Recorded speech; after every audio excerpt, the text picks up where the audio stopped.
महाभारत युद्ध आरंभ होने से पहले ना अर्जुन ना भगवान श्री कृष्ण को कहते हैं कि हे अच्युत, सेनयोर भयोर मध्य रथम स्थापयम में अच्युत।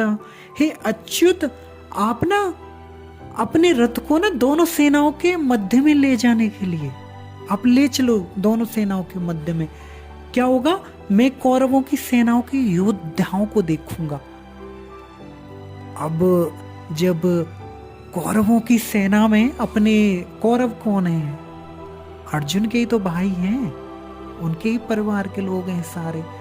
तो अपने स्वजनों को देख के ना अर्जुन बहुत दुखी हो गए और श्री कृष्ण से क्या कहते हैं?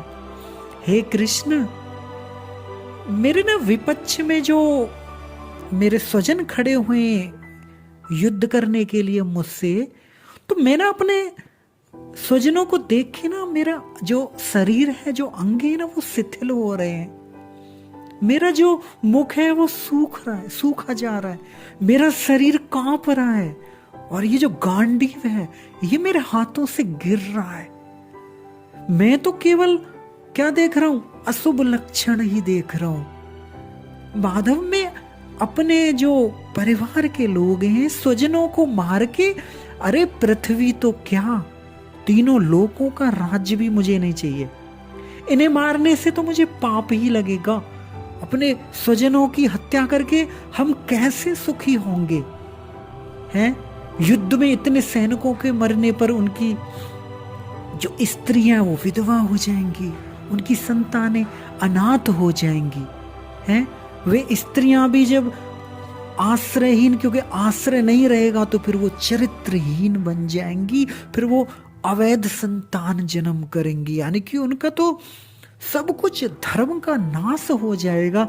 माधव, इससे अच्छा तो ये होगा कि आप ना मुझे मार डाले, मैं युद्ध नहीं करूंगा। ऐसा बोल दिया अर्जुन ने। फिर क्या हुआ? अर्जुन ने ऐसा बोल के रथ पे बैठ गए। श्री कृष्ण क्या कहते हैं? हे पार्थ, तुम इस प्रकार नपुंसकता को मत प्राप्त हो, ये तुम्हें शोभा नहीं देता, तुम क्षत्रिय हो। अरे तुम नपुंसकता को मत प्राप्त हो। देखो कितना बड़ा वर्ड श्री कृष्ण बोल रहे हैं अर्जुन को। कहते हैं कि जो ऐसे हृदय को तुमने दुर्बल बना रखा है ना, तुम इस हृदय की दुर्बलता को त्यागो, युद्ध के लिए तैयार हो जाओ। अर्जुन क्या कहता है?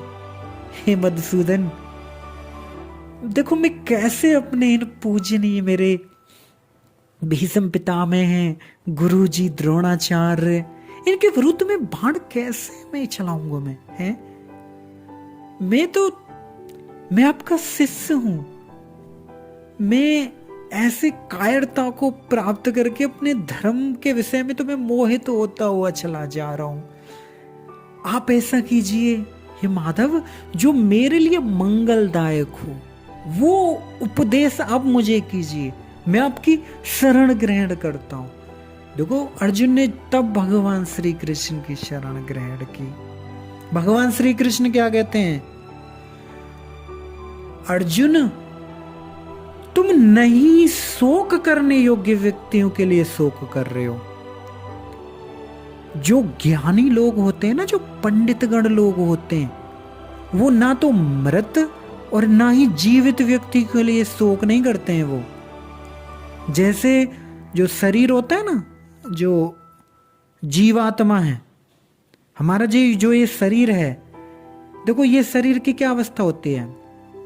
पहले बचपन होता है, कुमार अवस्था, फिर यौवन अवस्था आती है ना, फिर वृद्धावस्था आती है। इसके बाद क्या होता है? मृत्यु के पश्चात जो ये जीवात्मा है वो अन्य शरीर को प्राप्त हो जाता है।